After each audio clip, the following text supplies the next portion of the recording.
사순 제3주간 월요일에 보내드리는 오늘의 강론, 담당의 천주교 대전교구 괴정동 성당 김동애 신부입니다.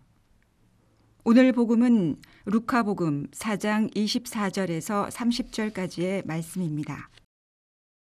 예수님께서는 나자렛으로 가시어 회당에 모여 있는 사람들에게 말씀하셨다. 내가 진실로 너희에게 말한다. 어떠한 예언자도 자기 고향에서는 환영을 받지 못한다. 내가 참으로 너희에게 말한다. 3년 6개월 동안 하늘이 닫혀 온 땅에 큰 기근이 들었던 엘리야 때에 이스라엘에 과부가 많이 있었다. 그러나 엘리야는 그들 가운데 아무에게도 파견되지 않고 시돈 지방 사렙타의 과부에게만 파견되었다.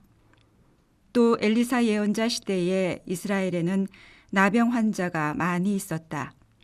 그러나 그들 가운데 아무도 깨끗해지지 않고 시리아 사람 나아만만 깨끗해졌다.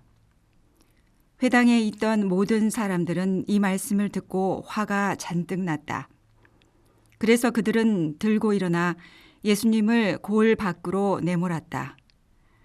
그 고을은 산 위에 지어져 있었는데 그들은 예수님을 그 벼랑까지 끌고 가 거기에서 떨어뜨리려고 하였다. 그러나 예수님께서는 그들 한가운데를 가로질러 떠나가셨다. 찬미 예수님, 대전 가톨릭 평화방송 애청자 여러분, 저는 이번 주 강론을 맡은 괴정동 성당의 김동애 베드로 신부입니다. 한 주간 열심히 하겠습니다. 예수님께서는 오늘 고향에서조차 환영받지 못하는 신세가 되셨습니다. 그렇게 무시만 받고 살아가신다면 너무 힘드시지 않을까 하는 마음이 앞섭니다. 우리가 지금은 이렇게 믿고 있지만 그때에는 정말 힘든 삶을 살아가셨구나 하는 생각이 듭니다. 그래도 그분은 기죽지 않고 당당히 회당에서 말씀하십니다. 그러나 엘리야는 그들 가운데 아무에게도 파견되지 않고 시돈 지방 사렙타의 과부에게만 파견되었다. 또 엘리사 예언자 시대에 이스라엘에는 나병 환자가 많이 있었다. 그러나 그들 가운데 아무도 깨끗해지지 않고 시리아 사람 나아만만 깨끗해졌다. 자신을 환영하지 않는 사람들의 자긍심, 선택받은 민족이라는 자긍심을 흔드는 말씀을 하십니다. 이 결과 예수님은 죽임을 당하실 수도 있었습니다. 죽으실 수도 있는 상황에서 왜 이런 말씀을 하신 것일까요? 저는 오늘 예수님의 말씀 속에서 의탁의 중요성을 생각합니다. 오늘 독서에서 나아만의 치유 과정이 드러납니다. 나아만은 엘리사에게 갔지만 요르단강에서 씻고 오라는 이야기를 듣습니다. 처음에 나아만은 화를 냈지만 이내 부하들의 권유로 씻고 옵니다. 그리고 그는 치유되었습니다. 이 과정을 보면서 나아만이 한 것이라고는 물에 씻은 것뿐입니다. 평범한 일이지요. 하지만 이 평범한 일에 하느님께서 함께 하셨기에 그는 치유와 기적을 체험했습니다. 그분께 의탁했기에 그는 기적을 느낄 수 있었던 것입니다. 우리는 하느님께 의탁하는 신앙인입니다.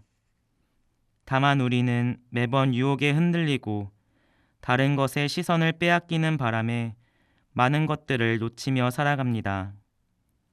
그 중에 하나가 하느님의 놀라우신 사랑이지요. 그분의 사랑은 모든 이에게 누구 하나 빠뜨림 없이 사랑을 베풀어 주고 계십니다. 그리고 우리는 그분의 사랑을 통해 매일 기적을 체험하며 살아가고 있지요. 하지만 우리는 매번 청합니다. 나에게 기적을 베풀어 달라고. 조금만 더 나에게 이것을 달라고. 그런데 우리가 청하는 것은 무엇인가요? 과연 하느님의 뜻에 맞는 것인가요? 아니면 내가 가지고 싶어 하는 것일까요?